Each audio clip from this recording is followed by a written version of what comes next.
Assalamualaikum, salam sejahtera. Saya Syafzan Johari dan ini 100 Hari Malaysia Baru. Baik, hari ini kita akan beri fokus kepada usaha kerajaan untuk meningkatkan tahap kebajikan kalangan kanak-kanak di Malaysia. Dan pada Khamis lalu, Timbalan Perdana Menteri Datuk Seri Dr. Wak Azizah Wan Ismail ada mengadakan pertemuan dengan 4 lagi kementerian bagi bincangkan pelan hala tuju kebajikan kanak-kanak. Dan turut serta dalam kajian ini ialah wakil dari UNICEF. Dan kajian ini adalah susulan daripada laporan kanak-kanak pinggiran yang dihasilkan atau yang diterbitkan oleh UNICEF pada Februari tahun 2018, Februari lalu. Dan antara lain kajian ini menyatakan bahawa masalah nutrisi dan juga masalah kemiskinan kanak-kanak terutamanya di kawasan PPR, kawasan projek perumahan rakyat adalah amat serius sekali. Dan bagi bercakap mengenai pelan hala tuju ini, izinkan saya berbahasa Inggeris kerana kita ada menjemput Timbalan Perwakilan UNICEF Malaysia, Dr. Amjad Rabi. Welcome to the studio. Thank you very much, Mr. Shufizan. UNICEF released the report in February 2018, and then the election takes over. Now, a lot of people are still talking about it again. Then let's revisit the report. And the report says that the study among children in the PPR area reveals a level of poverty and malnutrition among them in the low-cost housing areas in Kuala Lumpur higher compared to the national average. And the study also states that almost all children, 99.7% in low-cost flats in relative poverty and 7% in absolute poverty.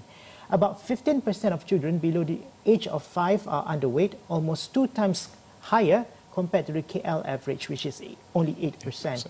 And about 22% of the children are stunted, 2 times higher than the KL average. So if you look at the numbers from the PPR or from the low-cost flats and you compare it to, let's say, the average national, then you will say, oh, this is very serious. But let's compare PPR or low-cost flats children in low-cost flats in KL vis-a-vis those in Jakarta or those in Vietnam or other African or Arab countries?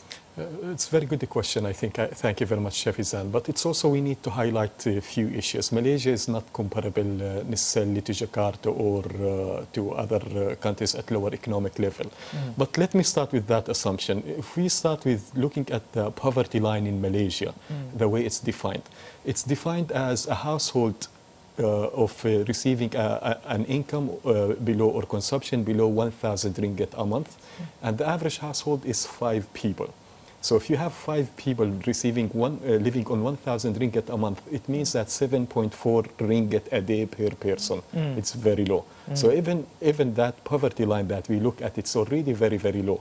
Even other countries, like I'm from Palestine, if we compare the poverty line in Malaysia with the poverty line in Palestine, it's actually higher, much higher, more than double the poverty line here. So it's not, in national statistics in Malaysia, we see poverty is eradicated. It's said it's less than half percentage point of Malaysians live in poverty. But that is because the poverty line is very, very low. So that's one issue for comparability. But the way we need to advocate is to look at relative poverty. That's what matters. The most, like the advanced 33 countries where Malaysia should belong to, including Turkey, Chile, this is a comparable economic level. They don't look at extreme poverty. They don't look at 1,000 ringgit, very low extreme poverty, but they look at if you live in a household that you receive half of the median income of your surrounding. So if you look at the median income of the surrounding, if you live in a household that you receive half of it, then the household lives in poverty. If you use that poverty line, this is where you get 99.7% of our children in those communities live in poverty. We use the appropriate poverty line. That is based on national context, but it's also comparable with countries at the same economic level. And the pockets of society in urban areas, especially in Kuala Lumpur, and before the report was published in February 2018, there were not many information about the well-being of those living in low-cost areas, especially the children. Now, you yourself been studying and advocating a lot about children in Malaysia and, of course, everywhere in the world because you're from UNICEF. But Is this findings is something that is expected? Not expected. I think I must admit that it's. You were shocked. Shocked, yes, exactly. I would never expect that in affluent city and very great city like Kuala Lumpur, we will have children less than the age of 5. 4 out of 10 of children less than the age of 5 don't have one single toy. And this was shocking for me as a father. I have children of my own. Like, you know, we live in a culture of affluence. In every birthday, we get gifts. Just to know that 4 out of 10 children in those communities don't have one single toy, that was actually very shocking to me. But also looking at other issues, for instance, stunting. Stunting, Malaysia as a whole, not only the PPR community, but Malaysia as a whole, I think this is really shocking for us to know that 1 out of 5 children is stunted. And when we say stunted, it's not missing 1 or 2 inch in like shorter than the average. No, it's actually the issue is not the 2 inch shorter, but the cognitive development of the brain of the child will be at risk. So to have 1 out of 5, this is really not good news. And also to see the stunting level, it did not decrease. Like internationally, we've seen stunting level declining in many countries. But in Malaysia, we've seen it increasing constantly. It's actually between like 2014 national survey and 2016, we've seen stunting increase by 3 percentage points. So that is really shocking, and I'm glad that we shed light on this, and the current government, they take it very seriously, and I'm very happy to see the way forward. So you're saying that the current well-being of the children here in Malaysia, especially in the low-cost urban areas, are getting worse day by day, and at the same time, the current government under the leadership of Tun Dr. Mahathir Mohamad, and of course the Deputy Prime Minister herself, Datuk Sri Dr. Wan Aziza, has they promised a solution through a roadmap for children welfare. Let's talk about that after the break. And in the report, the report also states a couple, I think about 4 solutions, among other is to revisit poverty indicators in Malaysia. So how achievable are these solutions or recommendations, and how you see the current government, what would be the challenges for the current government to implement those recommendations? We have to take a very short break, and we'll come back after this.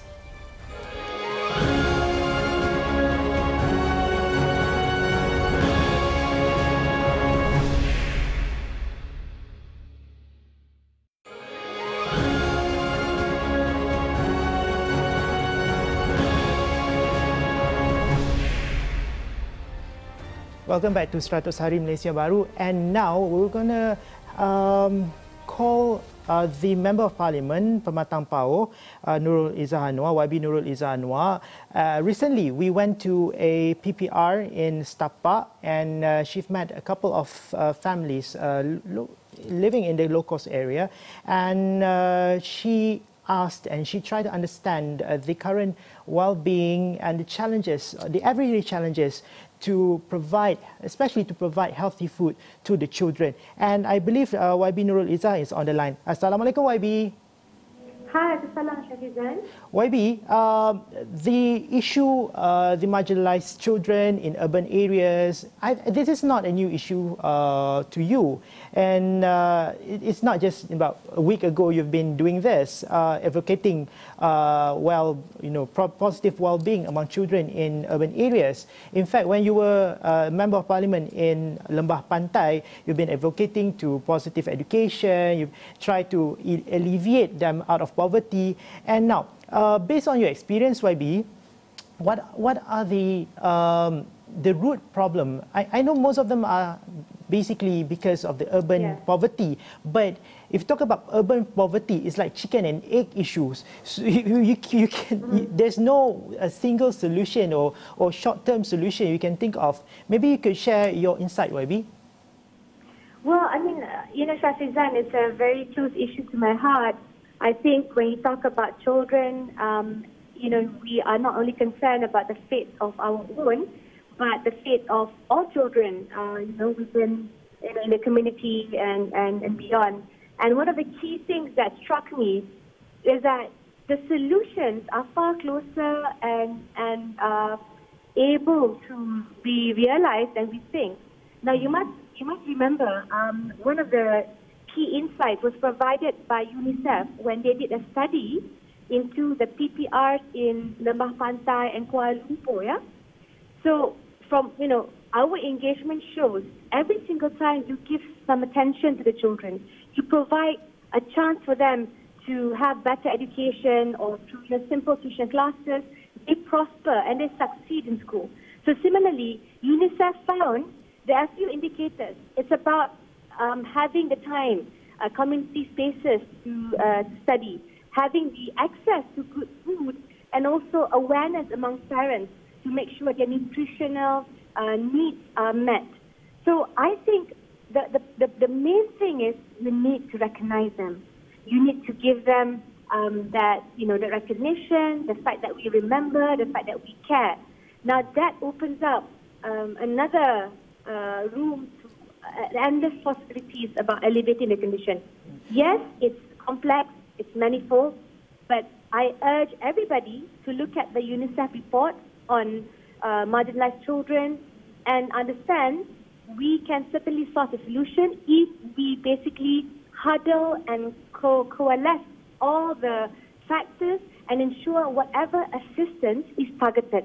Now, the good news, Shafizan, these children, even though they lack in nutrition, even though they lack in finance, they basically have performed above the national average in school. I mean, this resolve is astounding. It's probably unheard of in many countries. So I continue to be optimistic, and I hope to have a select committee on this matter in Parliament. You mentioned a select committee in Parliament, and there's a roadmap of the well-being of children will be envisioned very, very soon, and this was promised by the Deputy Prime Minister, Datuk Sri Dr. Wan Azizah Wan Ismail, and you were in the meeting with 4 other ministers as well as a representative from UNICEF. How early or what is the prospect of the roadmap? I mean, if it was up to me, we would have done it yesterday, but I think it's great that they managed to combine 5 ministries, in fact. Ministry of Home Affairs, Ministry of Women, Ministry of Rural Development, Ministry of Education, Ministry of Health.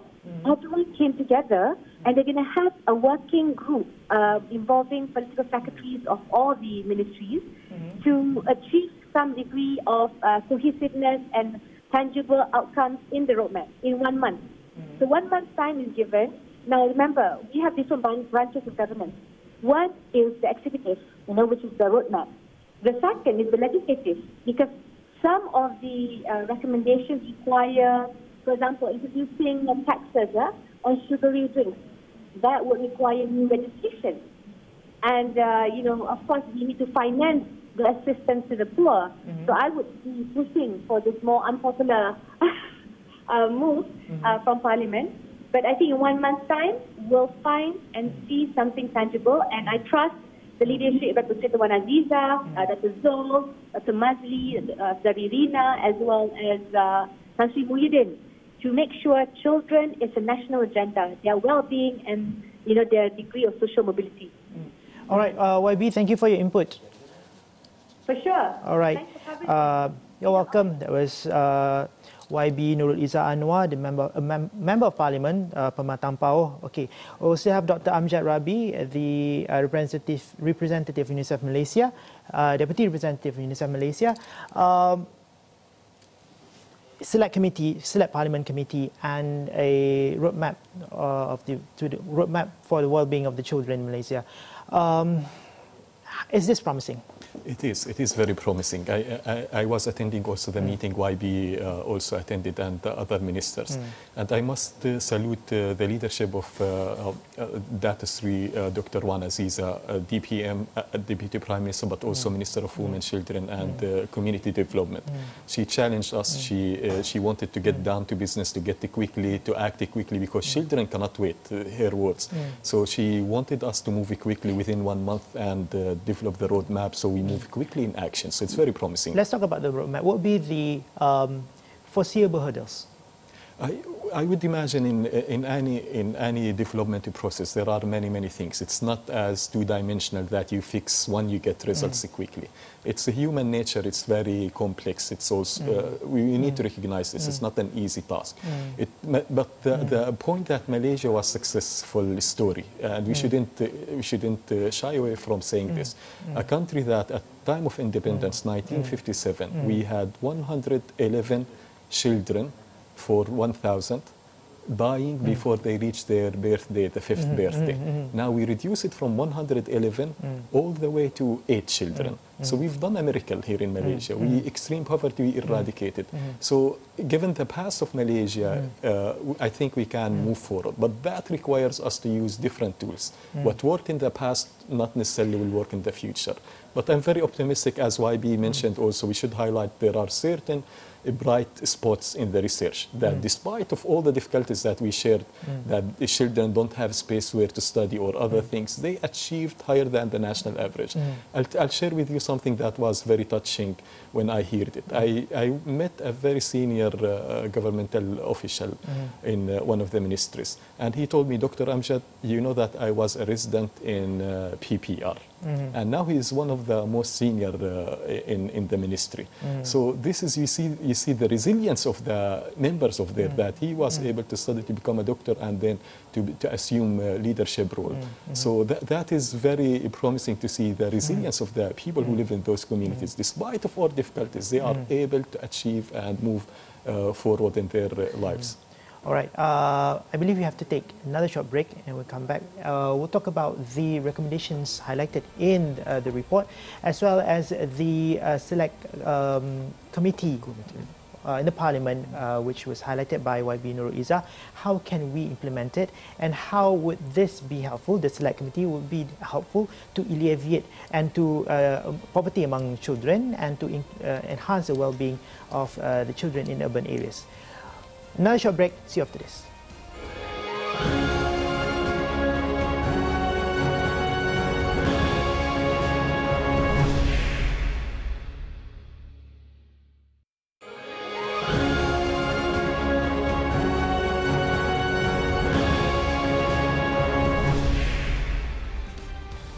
Welcome back to 100 Hari Malaysia Baharu. We are still with Dr. Amjad Rabi, the Deputy Representative of UNICEF Malaysia.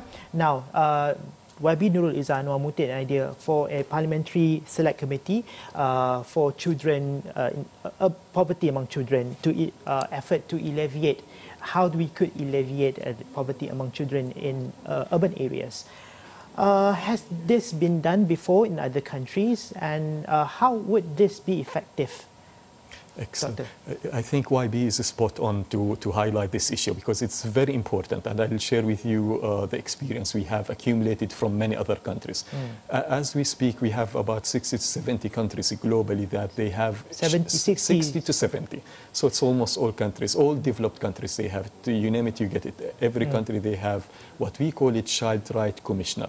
And the Child Right Commissioner usually is independent from the executive branch of government. So it's not part of the government. It's rather reports directly to the parliament for independence. And the reason it has a very important reason is you don't want the child right issues to be competing with other issues. Because, you know, in government you have negotiation and then you cut budget here, there, but we don't want to do that for the rights of children. So then we put it in the parliament, and this will be a mechanism to check, a check and balance mechanism to see if the government what is doing is the best interest of the child. And they issue reports that are independent from the government. They issue reports to the parliamentarians. So when the parliamentarians they discuss those issues, they have full information from independent body that is appointed by the parliament. and they receive their funding separate from the government, so there is no pressure on them. So I think this should be done. So the committee is the implementing body? It is not implementing body, but it's usually reviewing. It monitors, reviews what the government does. So let's say the budget for 2018-19. It will be soon the formulation of the budget.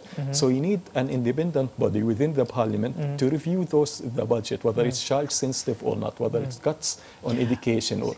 It's also, for instance, the government is issuing proposing a new act on child rights. You need somebody to independent from the government to review the act, whether it's child sensitive or not. I'll also remind you, when we issued our report, the Children Without, YB Nur al-Izza, she raised the report in the parliament, and then it created some back and forth. But we need to have a systematic mechanism. I congratulate also YB Nur al-Izza for raising this issue at that time. But we need to have a systematic mechanism that you have a commissioner of child rights in the parliament who will read the report, will make assessment, and independent from the government, no pressure from the government, to review it and make sure that, and then report to the parliament that there are valid issues. And this is, we've seen 60, 70 countries, they implemented it. How effective is this committee, parliamentary committee, in those countries? Very effective. It varies because different countries do it differently. And this is also, when we propose it, I hear the YB, and this is very important that to see her leadership, because we need parliamentarians to come forward. It's very important for us to look at synergies with other existing institutions. So, for instance, we have Suhakam, the Commissioner for Rights. So one idea, it might be within Suhakam, we have a separate a commissioner within Suhakam that is focused on child rights. That's one modality. So we need to have inclusive dialogue about it to look for the best model for Malaysia to create synergies. But what we know, it's very effective. I'll share with you another example. Now, there are many interest groups. They write letters to Tune about many issues. And so they have voice. They can go demonstrate in the street if you touch their rights. The issue is children don't have voice. They will not go demonstrate if we cut, for instance, budget in education or other things. So we need to make sure that there is some an institution independent from the government that monitor the actions of the government, report directly to the parliament, so you create the check and balance to ensure that rights of children are protected, especially at such time when you re-engineer the whole social policy system in Malaysia. We need to have an independent body. It's effective in many countries, and I'm glad that YB raised this issue. Do we have enough, do we have what you call respected or a knowledgeable individual, especially in Parliament, to participate or to be a member of the committee? We need to look at we need to create TOR and look at certain specific skill set. It doesn't have to be parliamentarians. It's better actually to have to hire a commissioner with 2-3 deputies, and we need to make sure, like when we hire them, that their budget is separate from the executive branch, from the government. They don't receive funding from the government. So they're not answerable to the ministers. And this to create the check and balance. And what we need also to highlight is that reasons for dismissal should be very limited for certain violations. So it's not. So we need them to serve their whole term. Are you saying that this is the first thing that needs to be done by the current government when you talk about children's rights and the well-being of children? I would say one of the very first things should be, we should start. And it's again, we've seen Malaysia is progressing in its democratic path. And this is where we need to strengthen the institutions, make sure that we create check and balance. So the system will continue to be, to have like the check and balance. If the executive branch of the government does something, then you have a check and balance. For child rights, this is very important. Right. I would say it's very important and one of the first issues. But that is separate from the discussion we had with the DPM and other honorable ministers as well. All right. Thank you very much, Dr. Amjad Rabi. We shall continue this discussion some other time. Thank you for sharing it with us today. Dr. Amjad Rabi, the Deputy Representative UNICEF Malaysia. We talked about the effort to alleviate poverty and to increase the well-being of children in urban areas. Also, thank you to Member of Parliament Pematang Pauh, YB Nurul Izzah Anwar, who shared her thoughts via mobile phone just now. Thank you very much, YB. And also to you, you might have your own thoughts. You might, want to share with us. Reach out to us via social media. We're on Facebook, Twitter, and Instagram. Until then, I'm Shafizan Johari. Thank you for watching.